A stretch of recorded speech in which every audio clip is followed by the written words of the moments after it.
Sublime gracia del Señor, que un infeliz salvó. Fui ciego, mas hoy miro yo, perdido, y Él me halló. Oh, maravilla de su amor, por mí murió el Salvador. Eternamente cantaré, sublime gracia, gran amor. Dios los bendiga, hermanos. Un gusto estar con ustedes otra vez. Estamos en el módulo 8, la lección 10, último módulo de nuestro curso. Y hoy vamos a estudiar cuáles son los únicos oficiales de la iglesia. Gracias por acompañarnos y vamos a pedir la bendición de Dios. Señor Jesucristo, te damos gracias por esta nueva oportunidad de estudiar tu palabra, Señor. Lo que queremos es ser fieles a ella. Queremos que tu palabra nos guíe, nos instruya, nos corrija, nos redarguya y nos guíe, Señor, como lámpara que debe ser a nuestros pies, no solamente en nuestra vida diaria, Señor, sino en nuestra doctrina, en nuestra práctica, Señor, para que tú nos encuentres fieles cuando vengas por nosotros. Bendice nuestro estudio juntos, te lo ruego en el nombre de Cristo. Amén. Muy bien, hermanos, vamos a estudiar, como dije, los oficiales de la iglesia, y vamos a entrar a unos conceptos preliminares. Entre las iglesias cristianas, y estoy hablando de la cristiandad, como se utiliza el término, hay diferentes maneras de organizar, de dirigir la iglesia en cuanto a la administración, en cuanto al orden de autoridad. Y en este grupo de iglesias de la cristiandad, no necesariamente cristianismo bíblico, pues hay algunas iglesias prominentes de las que necesitamos hablar.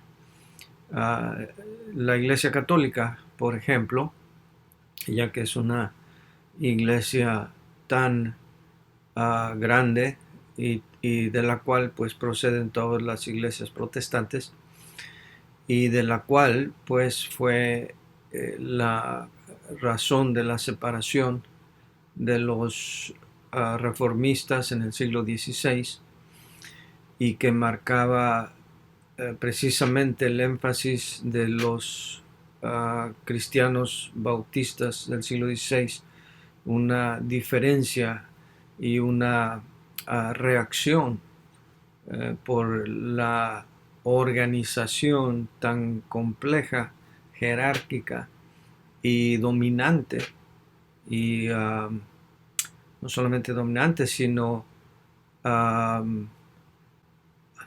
esclavizadora de la Iglesia Católica. La Iglesia Católica, pues, como la mayoría de nosotros alguna vez pertenecimos a la Iglesia Católica a título individual, o por lo menos en nuestro ambiente hay una presencia muy fuerte de la Iglesia Católica, pues todos estamos familiarizados con el orden jerárquico, ¿verdad? La Iglesia Católica tiene su papa, tiene sus obispos, tiene sus cardenales, sacerdotes, etc. Así que no hay mucho que decir de ello, excepto la refutación que presentaremos un poquito más adelante. En cuanto a la Iglesia Reformada, esto lo saqué de un escrito publicado por esta iglesia, y dice así: la estructura de la iglesia presbiteriana es de naturaleza colegial. Son elegidos unos laicos distinguidos llamados ancianos para que gobiernen la iglesia junto con los pastores ordenados, formando una serie de cuerpos representativos: el local, llamada la sesión; regional, llamada los presbíteros y sínodos; y la nacional, que es la Asamblea General. Cada una de las congregaciones locales tiene además una comisión de diáconos responsables de la actividad caritativa y de fiduciarios encargados del mantenimiento de la propiedad de la iglesia, y esto lo encuentran en la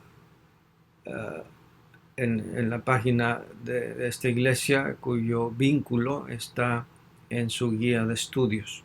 Con tan solo presionar en el nombre, ustedes van a ser llevados directamente a ese sitio en la red. La iglesia anglicana, en contraste, y cuando hablamos de la iglesia anglicana, recuerden que estamos hablando de la iglesia episcopal. Es básicamente la misma y no es muy diferente de la iglesia católica, ¿verdad? Ya que la iglesia anglicana realmente nunca renunció a la iglesia de Roma en cuanto a doctrina, sino solamente en cuanto al gobierno regional, ¿verdad? En Inglaterra. Pero en fin, la iglesia anglicana dice su sitio, que también está citado allí en su guía. Pueden con solo presionar el vínculo, ahí los va a llevar a este sitio.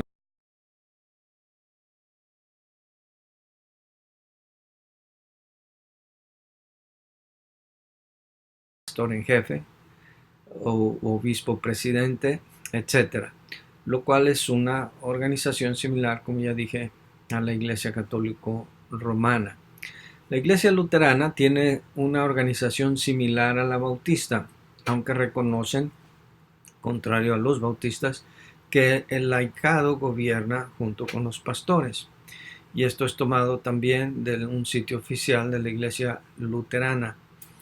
Y dicen allí ellos: nuestra iglesia es democrática en todo sentido, y son los miembros los que junto a los pastores toman las decisiones sobre la manutención y misión de la iglesia. Los obispos no son los jefes de los pastores, sino que son los pastores de los pastores, elegidos democráticamente por los mismos. Los pastores son a su vez elegidos democráticamente por la comunidad, que solicita su servicio pastoral, y tienen un contrato de trabajo y responsabilidades al igual que cualquier otra profesión. Somos una iglesia horizontal y no piramidal. Cada comunidad es dirigida por un directorio compuesto por laicos y el pastor. Esto está tomado del sitio Lo que quieres saber sobre la iglesia luterana. Y otras denominaciones cristianas derivadas de estas siguen más o menos el mismo modelo de su iglesia madre, como los discípulos de Cristo, como los metodistas y otros que salieron de estos grupos protestantes. Ahora, antes de ver los únicos dos oficios o dos puestos que reconoce el Nuevo Testamento, vamos primeramente a hablar de algunos principios bíblicos sobre la autoridad y el gobierno de la iglesia establecidos en el Nuevo Testamento, para contrastarlo con lo que acabamos de ver de las iglesias entre comillas cristianas principales. Primero, vamos a ver las enseñanzas de Jesús. Jesús se pronunció en contra de usar títulos. Por ejemplo, en Mateo 23:9 dice la Biblia: y no llaméis Padre vuestro a nadie en la tierra, porque uno es vuestro Padre, el que está en los cielos. Y ustedes saben que Papa es el término latín para padre. Y de hecho, aunque el Papa es un título de la cabeza máxima de la Iglesia Católica, en realidad ustedes saben que a los sacerdotes, a todos se les llama Padre, y ellos aceptan el título, muy a pesar de lo que dice la Biblia, de no llaméis a nadie Padre. Obviamente ahí ese pasaje no se refiere a que llamemos Padre a nuestro Padre terrenal, a nuestro Padre biológico, porque el contexto está hablando de títulos. En el versículo anterior, en Mateo 23:8, dice que no debemos llamar a nadie maestro. Ahí en Mateo 23:8 dice, pero vosotros no queráis que os llamen rabí, porque uno es vuestro maestro, el Cristo, y todos vosotros sois hermanos. Y este título de maestro pues era un título de reconocimiento entre los judíos, ¿verdad? Un maestro equivaldría al doctorado, ¿verdad? Al PhD, de lo que la gente se siente ahora tan orgullosa. Yo en lo personal prefiero que me digan hermano, prefiero que me digan pastor. El título para mí solamente significa para la gente de afuera que reconozcan que uno aún en sus estudios teológicos uno puede alcanzar un grado máximo de estudios, no para distinción personal, sino simplemente por respeto, ¿verdad? Hay la mentalidad entre la gente que no conoce a Cristo, de que nosotros los cristianos somos un grupo de personas ignorantes, de que no podemos o no tenemos bases suficientes académicas como para sustanciar, para corroborar, para demostrar y defender lo que nosotros creemos. Entonces, a mí en lo personal, entre los hermanos de la iglesia, no me gusta el título de doctor, pero para la gente de afuera eso es algo importante y para ellos significa algo y bueno, ellos pueden ver que también nosotros podemos alcanzar un título alto de estudios y eso por lo menos ellos lo respetan, ¿verdad? Pero entre nosotros no debe ser así, porque miren lo que dijo el Señor Jesucristo en cuanto a la prominencia, en cuanto a querer ser unos más que otros, en Mateo 20:26. Mas entre vosotros no será así, sino que el que quiera hacerse grande entre vosotros será vuestro servidor. Y el Señor mismo puso la muestra, ¿verdad?, cuando lavó los pies a sus discípulos para enseñar que eso debemos hacer entre unos y otros, ¿verdad? Yo he estado en iglesias en donde en una ocasión en una iglesia el pastor me lavó mi carro hace muchos años, ¿verdad? Y siendo yo más que un miembro más, entonces eso me demostró a mí el servicio y el espíritu humilde de este pastor. En otra ocasión otro hermano me lustró los zapatos y yo así de vez en cuando he tratado también de hacer cosas por otros hermanos, no por mostrar una humildad falsa, ¿verdad? Porque eso del lavado de los pies, algunas iglesias, como mencionamos en las ordenanzas, lo han instituido en sus iglesias para demostrar esa humildad, pero eso debe ser espontáneo, debe ser natural. Y aquí el Señor Jesucristo, eso es lo que está diciendo, ¿verdad? El que quiera sentirse grande entre vosotros debe de más bien mantener su humildad, porque el que se enaltece, sabemos lo que dice la Biblia, será humillado, y el que se humilla será enaltecido. Entonces, esto es lo que enseñó el Señor Jesucristo en cuanto a eso. Vemos en el Nuevo Testamento, especialmente en los escritos inspirados por el Espíritu Santo a Pablo. Pablo, por ejemplo, mandó a Tito a establecer ancianos en las iglesias. Mire lo que dice Tito 1:5. Dice, por esta causa te dejé en Creta, para que corrigieses lo deficiente y establecieseis ancianos en cada ciudad, así como yo te mandé. Entre paréntesis, la Biblia católica, no recuerdo exactamente cuál versión, hay varias, pero en una versión católica dice, Por esta razón te dejé en Creta para que corrigiese lo deficiente y estableciese sacerdotes en cada ciudad. No, Pablo no le mandó a Tito a establecer ni sacerdotes, ni cardenales, ni arzobispos, ni nada por el estilo. Dijo ancianos, y como vamos a ver más adelante, la palabra anciano se refiere al pastor, es otro título para el pastor. Entonces esto es lo que Pablo le enseña a Tito. Luego, en cuanto al reconocimiento del papado de Pedro, Pablo no reconoció ningún tipo de puesto prominente en el apóstol Pedro. Porque si así fuera, mire lo que dice Gálatas 2:11, dice, pero cuando vino Pedro a Antioquía le resistí cara a cara porque era de condenar.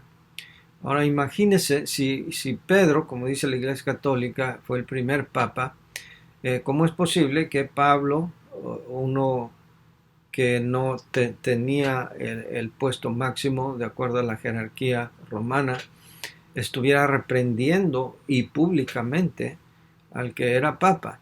Entonces ahí vemos que entre los discípulos no había ningún tipo de prominencia en cuanto a puesto superior uno que otro. Creemos que Santiago, el hermano del Señor, fue el pastor de la iglesia en Jerusalén, pero no se ve que él, por ejemplo, en el concilio de Jerusalén del capítulo 15 de Hechos, se vea como que él tuviera un dominio, una voz de mayor mandato que cualquier otro de los discípulos. No se ve nada de que ni siquiera Santiago ni nadie más en la iglesia de Jerusalén tuviera preeminencia por encima de alguien más. Entonces Pablo mandó establecer iglesias con pastores. Él no reconoció el papado de Pedro. Pablo habló de los únicos dos oficiales de la iglesia. En 1 Timoteo 3 y 4 habla de los únicos dos puestos, que son los pastores, aunque ahí les llama obispos, pero es el mismo oficio, el mismo puesto, y diáconos. No hay mención de cardenales, no hay mención de sínodos, no hay mención de asambleas generales, no hay mención de ningún otro tipo de orden jerárquico. Y además Pablo mencionó, sí, en Efesios 4, del 11 al 13, ciertos oficios en relación a la edificación del cuerpo de Cristo, no en cuanto al gobierno o la organización, pero sí en cuanto a la edificación. Miren lo que dice Efesios 4, del 11 al 13. Dice, y él mismo constituyó a unos apóstoles, a otros profetas, a otros evangelistas, a otros pastores y maestros, a fin de perfeccionar a los santos para la obra del ministerio, para la edificación del cuerpo de Cristo, hasta que todos lleguemos a la unidad de la fe y del conocimiento del Hijo de Dios, a un varón perfecto, a la medida de la estatura de la plenitud de Cristo. Pero lo que está hablando aquí Pablo no es un orden jerárquico en cuanto a la organización administrativa de la iglesia. Más bien aquí es un orden más bien cronológico en cuanto a las funciones de los que iban a participar en la formación de la iglesia. Dice que él instituyó a unos apóstoles. Los apóstoles, y ahorita no es el momento para hablar de eso, pero los apóstoles cesaron. Fueron 12. La Santa Ciudad está fundamentada sobre 12 apóstoles, nada más. Cualquier otro apóstol va a ser un falso apóstol. Nada más hubo lugar para 12. Profetas. El último profeta, dice la Biblia, que habló, los profetas hablaron hasta Juan el Bautista. Después de eso no hay otro profeta. En un sentido, los pastores actuales son profetas en el sentido de que hablan en pro de Dios, o sea, son voceros de Dios, no en cuanto a profetizar o vaticinar eventos del futuro. no en ese sentido, sino en el sentido de hablar en el nombre de Dios. Luego dice otros evangelistas, esos son los modernos misioneros, a los que nosotros llamamos misioneros. Y por último menciona a pastores y maestros. Entonces, como ven, aquí no está hablando de los oficiales de la iglesia, aquí está hablando de hombres que fueron dotados con un cargo específico para la edificación del cuerpo de Cristo, porque si seguimos leyendo dice a fin de perfeccionar a los santos para la obra del ministerio, para la edificación del cuerpo de Cristo. Esa era su función, así que estos no son oficiales de la iglesia. Luego llegamos a los diáconos. Hechos 6, del 1 al 6, nos encontramos allí cómo surgió la necesidad de los diáconos, y al ver el contexto de cómo surgió la necesidad de diáconos, nos hace entender qué es el diácono y cualquier otra interpretación o práctica o aplicación del título diácono que se le dé, sea dentro de una iglesia bautista o de cualquier otra iglesia, no será bíblico.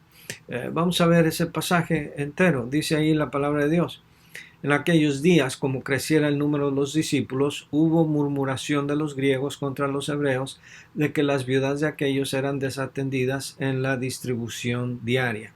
Entonces los 12 convocaron a la multitud de los discípulos y dijeron: no es justo que nosotros dejemos la palabra de Dios para servir a las mesas.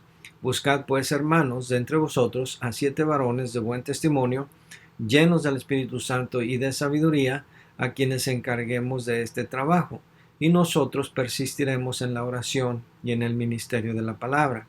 Agradó la propuesta a toda la multitud, y eligieron a Esteban, varón lleno de fe y del Espíritu Santo, a Felipe, a Prócoro, a Nicanor, a Timón, a Parmenas y a Nicolás, prosélito de Antioquía, a los cuales presentaron ante los apóstoles, quienes orando les impusieron las manos. Entonces aquí vemos cómo surgió la necesidad de los diáconos. Los diáconos surgieron porque se estaban desatendiendo a las viudas para darles de comer, a los huérfanos, a las viudas. Entonces la necesidad era servir a las mesas, versículo 2. Y más adelante nos dice, los apóstoles dijeron: no es justo que nosotros dejemos la palabra de Dios y la oración por ir a servir a las mesas. Entonces vamos a nombrar diáconos para dejarles este asunto de servir a las mesas a los diáconos.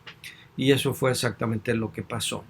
Entonces, fuera de estos dos puestos o cargos oficiales que menciona el Nuevo Testamento, en el Nuevo Testamento no hay ningún otro cargo de gobierno, ningún otro cargo administrativo diferente al pastor y diácono. No se hace mención de un papa, no se hace mención de un cardenal, obispo, arzobispo, ni en el sentido católico ni en el protestante, sínodo, consistorio, concilio de ancianos, asamblea general, nada absolutamente por el estilo. Entonces solamente dos oficiales, pastor y diácono. Entonces vamos a hablar del pastor.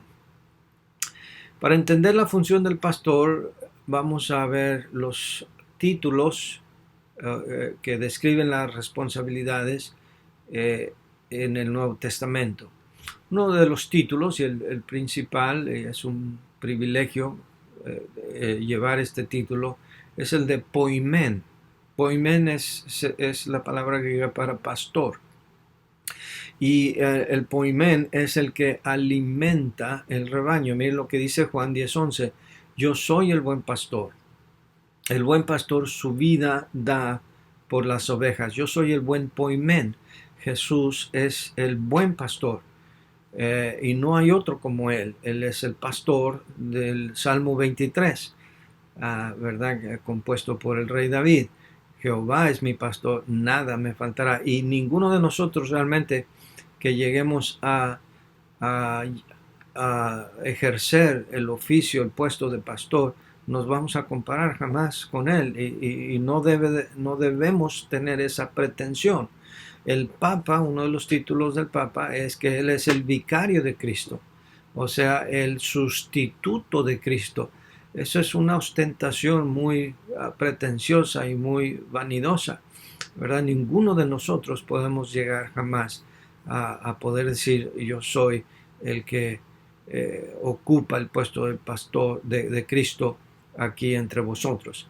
1 Pedro 2.25 nos habla que cuál es la responsabilidad del pastor. Dice 1 Pedro 2.25, porque vosotros erais como ovejas descarriadas, mas ahora habéis vuelto al pastor y obispo de vuestras almas. ¿Cuál es ese pastor y obispo?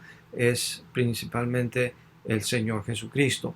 Y luego la descripción de alimentar al rebaño de Dios es 1 Pedro 5, 2, 4, de 2 al 4, que en otras ocasiones hemos leído. Dice apacentar, llevar a pastar. Esa es la función del pastor. Apacentar la grey de Dios que está entre vosotros, cuidando de ella, no por fuerza, sino voluntariamente, no por ganancia deshonesta, sino con ánimo pronto, no como teniendo señorío sobre los que están a vuestro cuidado, sino como ejemplos de la ley. Y cuando aparezca el príncipe quiere decir el principal de los pastores. Si hubiera un papa, ese debería ser el papa, el Señor Jesucristo. Vosotros recibiréis la corona incorruptible de gloria. Yo quiero esa corona, ¿tú no? Amén. Ahora, este pastor, este poimen, es el que guía o apacienta el rebaño. Es un líder espiritual, no es un tirano.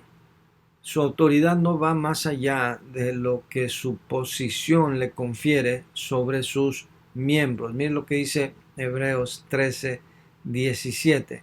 Dice, obedeced a vuestros pastores y sujetaos a ellos, porque ellos velan por vuestras almas. Sí, fíjense que no dice, obedeced a vuestros pastores, porque ellos son la cabeza máxima de la iglesia. No, no dice eso. Dice, porque ellos velan por vuestras almas. En otras palabras, la responsabilidad del pastor es llevar a sus ovejas, alimentarse espiritualmente. Esa es parte de velar por sus almas, orar por ellos, porque ellos, los pastores, son los que vamos a dar cuenta por las ovejas. Dice, para que lo hagan con alegría y no quejándose, porque esto no es provechoso. Entonces, aún este versículo que algunos pastores o tiranos, autócratas, abusan de este pasaje para demandar sumisión a su palabra y a su autoridad y atemorizar, intimidar a la gente para que no los critiquen, para que no les señalen sus errores o de su familia. Eso no es el propósito de este pasaje. El propósito de este pasaje es más bien enseñar que el pastor, su función es velar por el bienestar de las almas. ¡Qué responsabilidad! Hay quienes toman el papel de pastor muy a la ligera, pero no se dan cuenta de la gran responsabilidad que tenemos. Como ya leímos también en 1 Pedro 5, del 1 al 4, dice, porque cuando aparezca el príncipe de los pastores, vamos a dar cuenta a los pastores. Si nosotros no vamos a ejercer dominio sobre el rebaño de Dios, porque ahí mismo lo dice, es el rebaño de Dios, es la grey de Dios, apacentar la grey de Dios, no son nuestros. Y muchos pastores les gusta presumir, mi iglesia, esta es mi iglesia. Y aún entre nosotros a veces hablamos, la iglesia del pastor fulano. No, la iglesia no es del pastor, la iglesia es de Dios. Cristo la compró con su sangre. Nosotros somos sus siervos nada más. Nosotros somos pastores. Nosotros somos quienes debemos sacar a arriar a las ovejas, llevarlas a pastar. Ese es nuestro trabajo. No señorearnos de ellas, no sentirnos los dueños de ellas. Así que aún entre los bautistas necesitamos recordarnos cuál es nuestra posición. Otro término que se aplica al pastor es la de episcopos. Episcopos es el término griego que significa supervisor u obispo. Es el término que se utiliza en 1 Timoteo 3.1, donde dice, si alguno anhela obispado, buena obra desea, y también en Tito 1:7, porque es necesario que el obispo es episcopo, sea irreprensible como administrador de Dios, no soberbio, no iracundo, no dado al vino, no pendenciero, no codicioso de ganancias deshonestas. Eso es el pastor, no es otro puesto diferente. El obispo no está arriba de pastor ni de poimén, ni poimén está arriba de episcopos, ni tampoco hay orden con respecto al cargo o descripción del cargo que sigue, presbútero o presbítero, que significa anciano o presidente de la asamblea. Eso es lo que realmente hace el pastor. Es un presidente, alguien que preside, alguien que dirige, alguien que está al frente, alguien que supervisa que las cosas vayan bien. Allí dice, los ancianos que gobiernan bien sean tenidos por dignos de doble honor, mayormente los que trabajan en predicar y enseñar. 1 Timoteo 5:17 y Tito 1:5, que ya leímos. Por esta causa te dejé en Creta para que corrigiese lo deficiente y establecieses presbúteros en cada ciudad, así como yo te mandé. Entonces, ¿de dónde sacan aún los presbiterianos que hacen énfasis en este término? ¿De dónde sacan su consistorio, su sínodo, su asamblea general? La iglesia anglicana, ¿por qué pervirtieron el concepto de episcopo, la iglesia episcopal? Sí, todos esos términos han sido distorsionados por estas iglesias. Otro término de mucha honra y privilegio de un pastor es kerux. Kerux quiere decir predicador, o sea, aquel que proclama el evangelio. Romanos 10:14 dice, ¿cómo pues invocarán a aquel en el cual no han creído? ¿Y cómo creerán en aquel de quien no han oído? ¿Y cómo oirán sin haber quien les predique? Y también en 1 Timoteo 2:7 dice, para esto yo fui constituido predicador y apóstol. Digo verdad en Cristo, no miento, y maestro de los gentiles en fe y verdad. Y otro título que se le da al pastor por su función es didáscalo. Didáscalo significa maestro porque él es el que enseña la palabra. Y lo que dice Efesios 4:11, que ya leímos, él mismo constituyó a unos apóstoles, a otros profetas, a otros evangelistas y a otros pastores y maestros. Ya dijimos, estos no son cargos dentro de la iglesia, son funciones del mismo puesto. Pastor y maestro se considera incluso que es parte de lo mismo. ¿Por qué? Porque uno de los requisitos de los que menciona Pablo en 1 Timoteo 3 para el obispo o pastor es que sea apto para enseñar. La palabra enseñar, didasco, la encontramos en Hechos 21:21, pero se les ha informado en cuanto a ti que enseñas, del verbo didasco, a todos los judíos que están entre los gentiles a apostatar de Moisés, diciéndoles que no circunciden a sus hijos ni observen las costumbres. Hechos 21:21. Ahora, aún en iglesias evangélicas, protestantes, cristianas, ya no me refiero nada más a la iglesia católica, también se ha corrompido el oficio de pastor.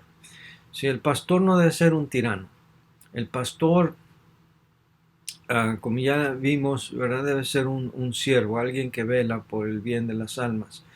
El pastor tampoco no debe interferir en los asuntos de otra iglesia. Y el papado así comenzó, ¿verdad? El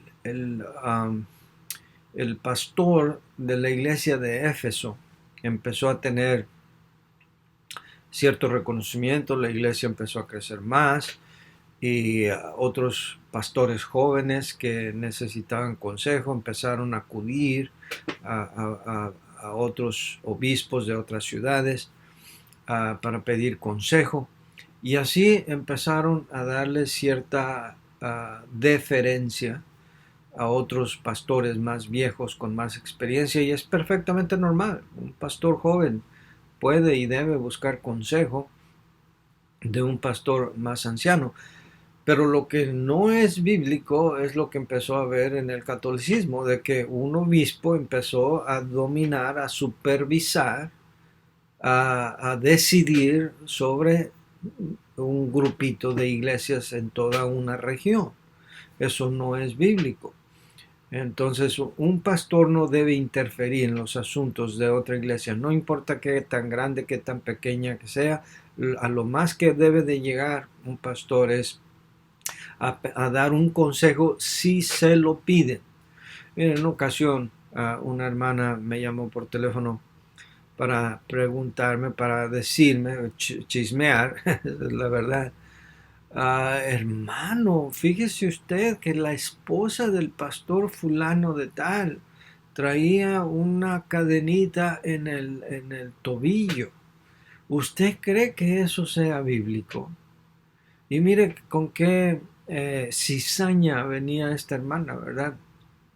Queriéndome meter a mí como pastor en un pleito que ni me toca, que ni me corresponde y que yo ni sabía, para decidir cómo se debe vestir la esposa del pastor de su iglesia. No es asunto mío. Entonces yo le dije a la hermana, bueno, si a usted le preocupa tanto eso, ¿por qué no va y habla con la hermana? Ya habló con ella. Ay, no, no, es que yo nada más le hablaba a usted para que me diera su opinión. No, eso es venir con chisme. Usted vaya y ore, y si a usted le parece mal y usted encuentra alguna base bíblica para ir a decirle a la hermana que no se debe vestir así, vaya y hágalo como manda la Biblia, estando tú y él solos, exhortándole en privado. Pero no hablando a otros pastores, involucrando, inmiscuyendo a los pastores de otras iglesias en asuntos como ese. Ahora, un pastor puede interferir en los asuntos de otra iglesia, creo yo, nada más en la ordenación. Cuando llega el tiempo de ordenar a un pastor, normalmente se forma un concilio de ordenación formado por otros pastores ordenados, que no son los que van a ordenar al pastor. Quien ordena al pastor es la iglesia local. La iglesia es la que tiene la autoridad. Pero se llama un concilio de ordenación de pastores, que son los que se supone que deben conocer mejor que nadie la Biblia, para que examinen al candidato, y el concilio de pastores todo lo que hace es dar la recomendación a la iglesia, decir, este hermano cumple los requisitos de tener la sana doctrina, eso es todo. Y la iglesia es la que decide ordenarlo o no ordenarlo. Los pastores no son los que ordenan a los pastores. Perdonen, pero ese es un concepto equivocado. El pastor, además, dice la Biblia, no debe enredarse en negocios seculares. Primera de Timoteo, este pasaje no lo tengo aquí, pero en Primera de Timoteo o Segunda de Timoteo capítulo 2, me parece que ninguno que milita debe de enredarse en los asuntos de la vida. Ahora, un pastor no debe meterse en asuntos políticos, o sea, postularse para un puesto público, ¿verdad? Senador, presidente municipal, diputado, cosas de esas.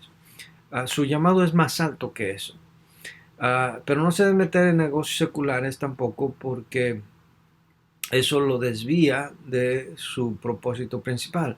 Ahora, en muchos casos, especialmente en nuestros países latinoamericanos y aún aquí en los Estados Unidos, ¿verdad? Muchos pastores tienen que trabajar por fuera para sostener a su familia, ¿verdad? Yo he trabajado casi toda mi vida ministerial, he tenido un trabajo secular hasta la fecha, tengo un trabajo secular.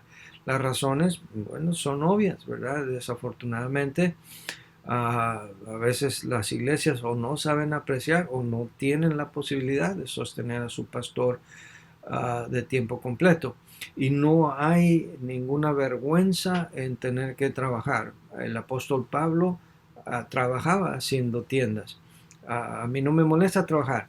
Lo que estoy diciendo es que por tener negocios, un pastor se puede desviar de su oficio principal de cuidar del bienestar de las almas que Dios puso a su cuidado. Ahora, número 5, un pastor no es un sacerdote. Sacerdotes somos todos los cristianos, ya hablamos abundantemente de eso. El pastor no es obispo en el sentido católico de la palabra, o cardenal. El pastor no es